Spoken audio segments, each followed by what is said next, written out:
Assalamualaikum warahmatullahi wabarakatuh. Innal hamdalillah nahmaduhu wa nasta'inuhu wa nastaghfiruh wa na'udzu billahi min shururi anfusina wa min sayyiati a'malina. May yahdihillahu fala mudilla lahu wa may yudlilhu fala hadiyalah. Asyhadu alla ilaha illallah wa asyhadu anna Muhammadan abduhu wa rasuluh. Allahumma shalli ala Muhammad wa ala ali Muhammad. Subhanaka la ilma lana illa ma 'allamtana innaka antal alimul hakim. Rabbi shrah li sadri wa yassir li amri wahlul 'uqdatam min lisani yafqahu qawli. Amma ba'd. Tentu yang pertama kita bersyukur kepada Allah atas semua titipan nikmat dari Allah pada kita. Kita yakin bahwa titipan nikmat itu adalah amanah dari Allah agar kita bisa menggunakan sebaik-baiknya. Adalah sebuah kerugian seseorang yang ketika dititipin nikmat oleh Allah ternyata nikmat itu tidak dikonversi menjadi ketaatan kepada Allah Subhanahu wa taala. Maka di antara bentuk syukur kita adalah menghisab diri kita kalau bisa setiap waktu. 5 menit berjalan kita telah melakukan apa dengan nikmat Allah itu. Mata kita, pendengaran kita, kaki kita melangkah kemana, hati kita memikirkan apa, itu harus kita hisab terus. Karena di antara yang menjadi pokok panduan kehidupan para ulama adalah bagaimana kemampuan menghisab dirinya setiap waktu. Dan itulah bentuk kesyukuran. Kita tidak cukup hanya mengucapkan alhamdulillah atas syukurnya nikmat dari Allah kepada kita, tetapi merealisasikannya di dalam bentuk upaya agar sekecil apapun nikmat benar-benar semakin mendekatkan diri kita kepada Allah Subhanahu wa taala. Oleh karena itu, mulai pagi ini kita coba hitung-hitung tentang berapa nikmat yang sudah Allah berikan kepada kita sejak kita bangun saja tadi, gitu. Nikmat apa saja. Maka kemudian kita meminta kepada Allah, ya Allah, mohon kepadamu agar nikmat ini Engkau berikan taufik agar menjadi amal soleh.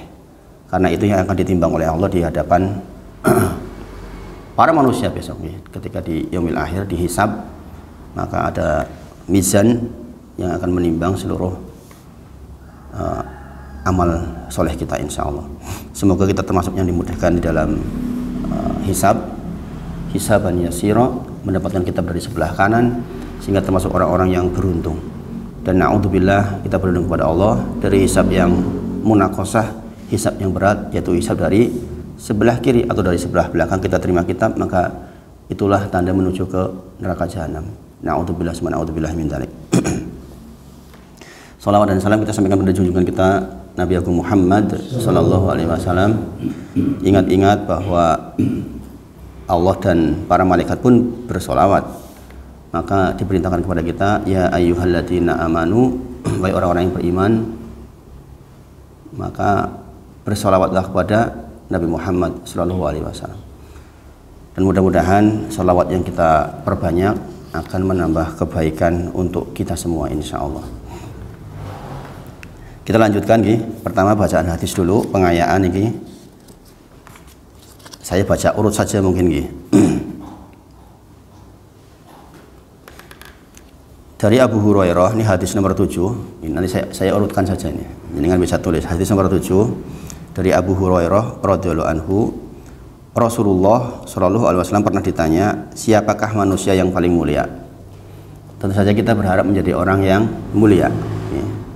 Rasulullah shallallahu alaihi wasallam menjawab, yang paling bertakwa kepada Allah. Ini mafhum, kita tahu.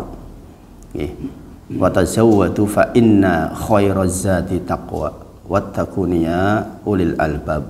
Bahkan kita disuruh berbekal. Berbekal di sini itu cerita tentang haji, tapi bekal di sini ada bekal kehidupan secara keseluruhan. Karena sesungguhnya kemuliaan kita di sisi Allah karena ketakwaan kita. Quran surah Al-Baqarah ayat ke 197. Wa tazawwadu fa inna khairaz zati taqwa wattaquniya, wahai orang-orang yang beriman bertakwalah, wattaquniya ya ulul albab, bertakwalah wahai orang-orang yang berpikir. Orang-orang yang cerdas, orang-orang yang pandai itu justru orang-orang yang selalu mengkoreksi ketakwaannya. Kemudian mereka menyahut, bukan itu yang kami maksud ya Rasulullah. Kalau itu sudah tahu kami. Beliau berkata, jika demikian manusia yang paling mulia adalah Yusuf Nabiullah bin Nabiullah Yakub alaihissalam, bin Nabiullah Ishaq bin Khalilullah Ibrahim alaihissalam. Mereka berkata lagi, bukan itu yang kami maksud ya Rasulullah. Diberikan contoh-contoh oleh Rasulullah manusia-manusia bertakwa, para nabi, para anbiya, yang menjadi salah satu dari tafsir ihdinas siratal mustaqim siratal ladzina an'amta alaihim, ya kan?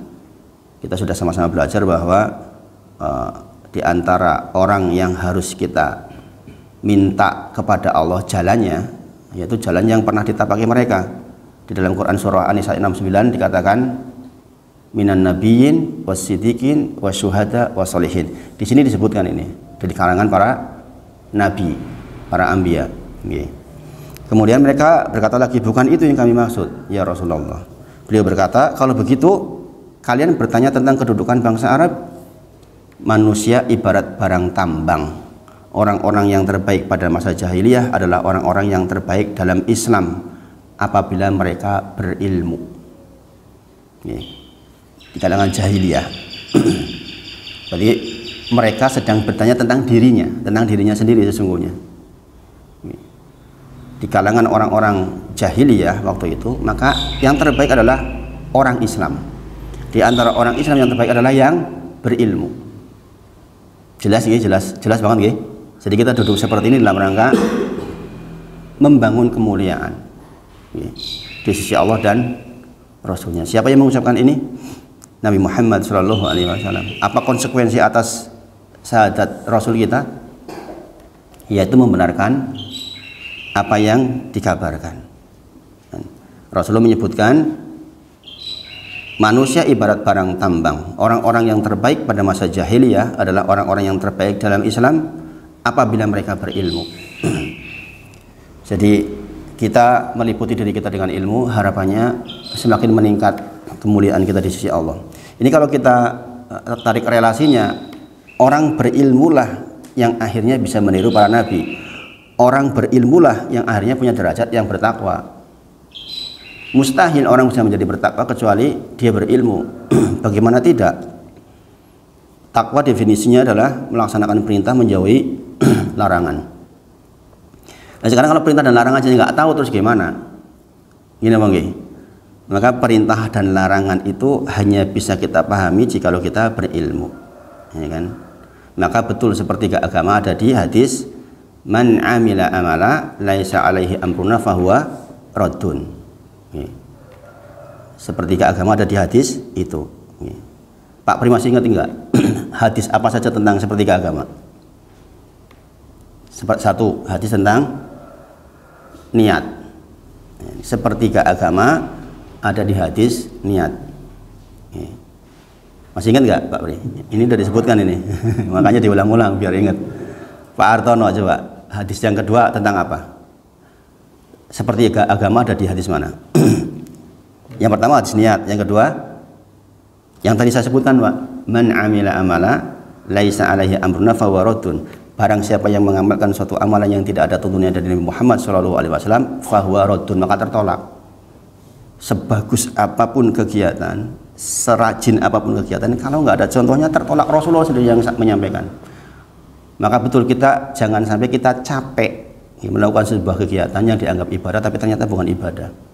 Makanya disebutkan berilmu, ya kan? Man amila amalan laisa alaihi amruna fahuwa raddun.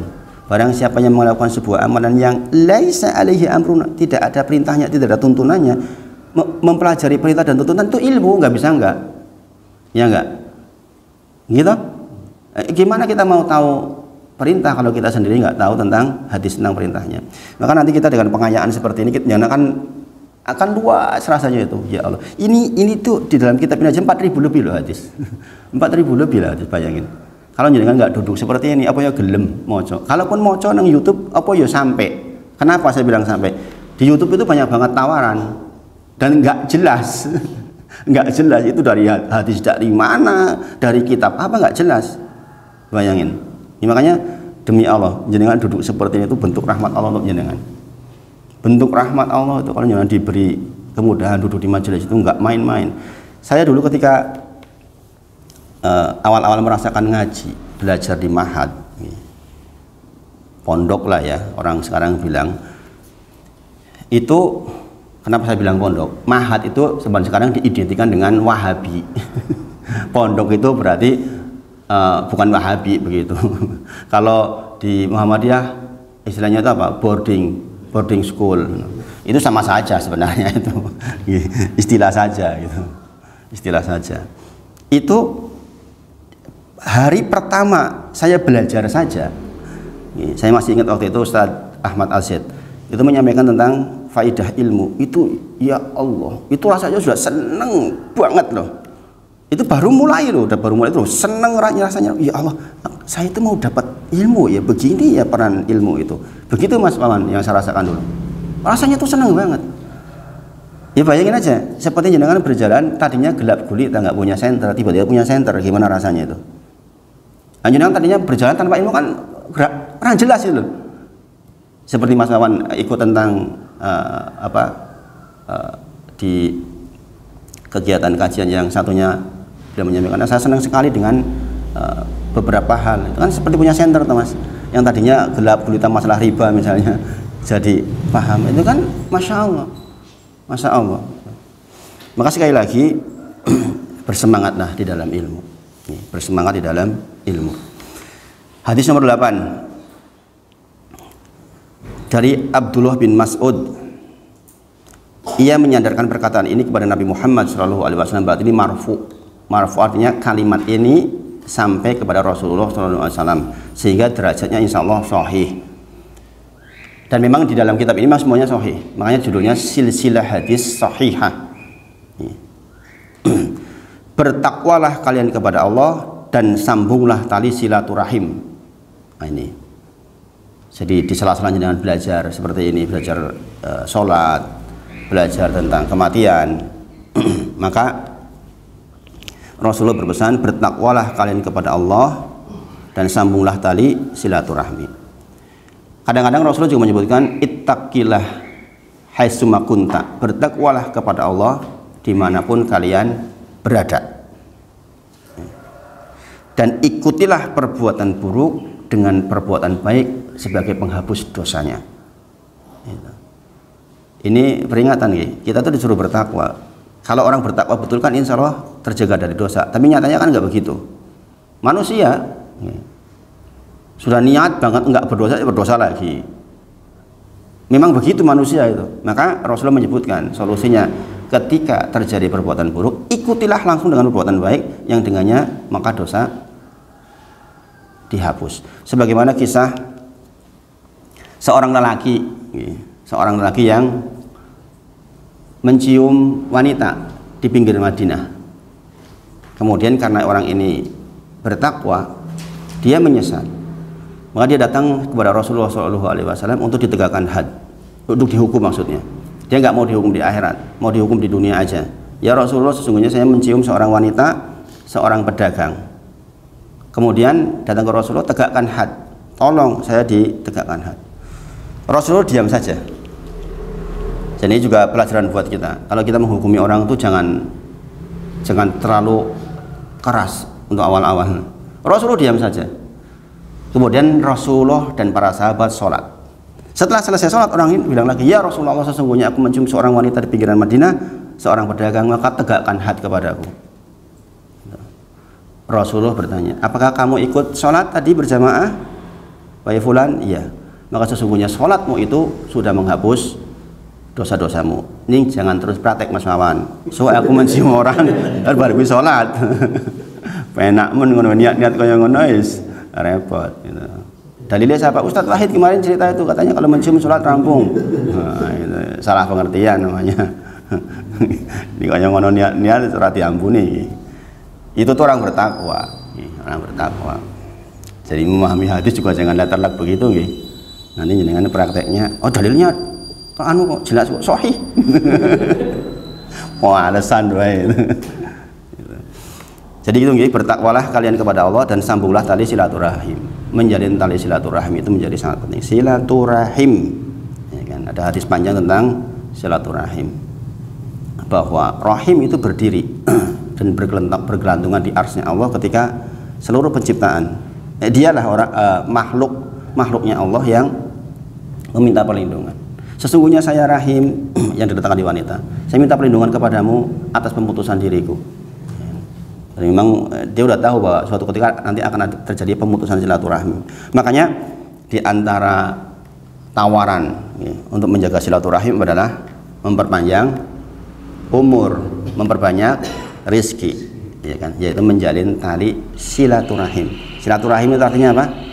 Menjalin hubungan dengan kerabat, bukan reunian Mas Mawan, bukan. Itu namanya di dalam bahasa syariat namanya ziarah, pertemuan dengan teman-teman. Tapi di Indonesia sudah disebut dengan istilah silaturahmi, ya, bukan silaturahim loh, silaturahmi gitu. Ya nggak apa-apa bang, itu dari sedot ke bahasa Indonesia ya, tapi secara asal dalam bahasa Arab kalau ke teman-teman namanya ya ziarah, kunjungan bertemu dengan teman-teman. Yang dimaksud di sini adalah silaturahim, dan ini banyak sekali hadis terkait ini. Hadis nomor 9. An Abu Darda, dari Abu Darda, anin Nabi Shallallahu Alaihi Wasallam,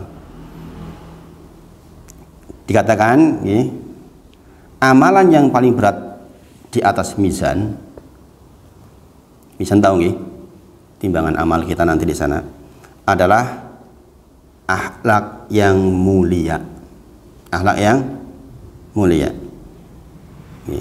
yaitu al-khuluqul hasan. Ini hadir dalam beberapa redaksi. Di sini dikatakan al-khuluqul hasan, yaitu akhlak yang mulia. Ini kalimat itu menunjuk bahwa akhlak mulia itu bisa diusahakan. Al-khuluqul hasan itu menunjukkan bahwa akhlak mulia itu bisa diusahakan. Bukan ada orang yang memang secara asal akhlaknya mulia. Iki wong orang gampang nesu, orang iso nesu mungkin malahan. Di kalau dia apa yang mau senyum, ada yang gitu. Tapi ada yang kereng. Nah, dari kata-kata al-khuluqul hasan ini menunjuk bahwa akhlak itu bisa diusahakan. Sebagaimana seseorang yang niat bersabar Allah akan berikan sabar, maka orang yang akhlaknya buruk, dia niat berakhlak baik, dia akan diberi oleh Allah. Ini penting loh kata-kata ini. Sebagaimana saya pernah kisahkan, saya mengambil dari kisahnya seorang ustadz yang menceritakan ada seorang yang gendut badannya, menjadi penerima tamu, senyum terus. Enak orangnya, kasih makan inilah, nawarin inilah, senyum terus, padahal wongnya gendut. Beratnya badan tidak membuat beratnya persahabatan. Tapi kadang-kadang ada orang yang ringan badannya, kurus tapi jetiting jelemen. Maka karena apa? Karena al-khuluqul hasan, karena kebaikan akhlaknya. Dan ini ternyata di antara timbangan yang paling berat di mizan adalah al-khuluqul hasan, adalah akhlak yang mulia. Maka kita ngaji kayak gini dikatakan berhasil jikalau kita berakhlak mulia. Kita di tengah-tengah masyarakat dikenal sebagai orang yang, wah ini orang ngaji ini dengan Pak Wahid salah, itu gurunya disalah gitu. Orang karu-karuan itu. Hadis nomor 10 sekarang. Dari seorang laki-laki yang berasal dari kalangan sahabat Nabi Muhammad SAW, bahwasanya ada seorang laki-laki yang meminta kepada Nabi Muhammad SAW, beritahukanlah kepadaku beberapa kalimat yang dapat kujadikan pegangan hidup. Coba jangan perhatikan. Para sahabat itu segitunya loh, pengen mengupgrade dirinya. Ya enggak? Beritahukanlah kepadaku beberapa kalimat yang dapat kujadikan pegangan hidup. Bayangin jenengan pernah gak kepikiran ketemu sama orang soleh, Mas, Pak, Bu, saya diberitahu tentang sesuatu yang kira-kira bisa membuat saya buat pegangan hidup saya. Nanti orang soleh itu akan melihat karakter orang ini apa nih. Dalam kasus ini Rasulullah menyebutkan orang ini mengatakan begini, orang ini ya pinter, akan tetapi jangan terlalu banyak ya, sehingga saya lupa. Sing simpel bae maksudnya. Rasulullah pun bersabda, jauhilah marah. Kemudian beliau mengulanginya dan bersabda, jauhilah marah. Ini saya bilang kasuistik. Kalau orangnya senengane mancing wae, yo ojo kan mancing yo, kira-kira gitulah. Kadang-kadang Rasulullah jaga sholat, kadang-kadang ittaqillah. Dalam kasus ini jauhilah marah. Berarti orang yang dihadapi orang yang gampang nesu ini. Jadi memberikan solusi sesuai dengan karakter yang bersangkutan. Tapi ini karena disebut Rasul berarti menjadi dalil umum bahwa menjauhi marah itu adalah kebaikan. Makanya paket hadis ini biasanya dengan paket hadis barang siapa dalam kondisi marah mengucapkan a'udzubillahi minasyaitonirrajim maka akan reda marahnya. Jadi dikasih solusi. Ini orang gampang marah.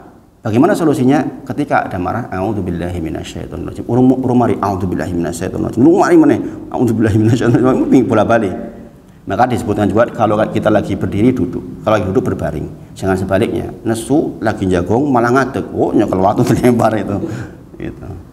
Jadi kalimat lisan diikuti perbuatan badan dan hati kita mengikuti.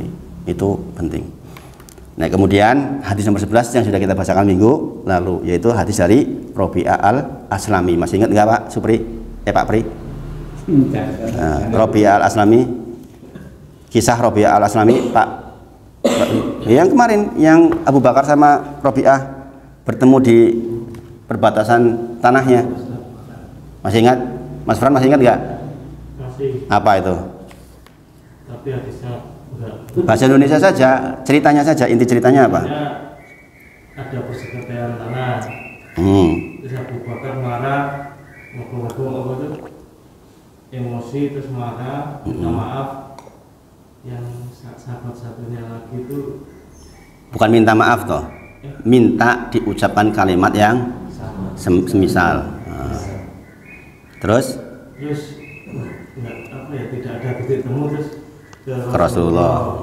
Terus Rasulullah mengatakan yang sahabat ini yang benar. Terus suruh mengucapkan apa? Mengucapkan semoga Allah mengampunimu. Berarti kan kisosnya belum selesai atau itu? Maka Abu Bakar menangis. Jadi begitu sifat orang soleh. Kalau bikin salah langsung diingatkan. Makanya kalau jenengan kau ketemu orang menyalahi orang, menyakiti orang dari kalimat atau dari hutang piutang, itu harus segera dikisos supaya tidak dikisos di yaumil akhir. Beratnya kalau di sana. Maka Rasulullah menyebut ada orang yang bangkrut di sana karena banyak yang tidak dikisos di dunia. Banyak yang tidak dikisos di dunia. Ini ayat-ayat tentang kisos itu banyak. Banyak sekali tentang ayat tentang kisah. Tentang kisos itu bahwa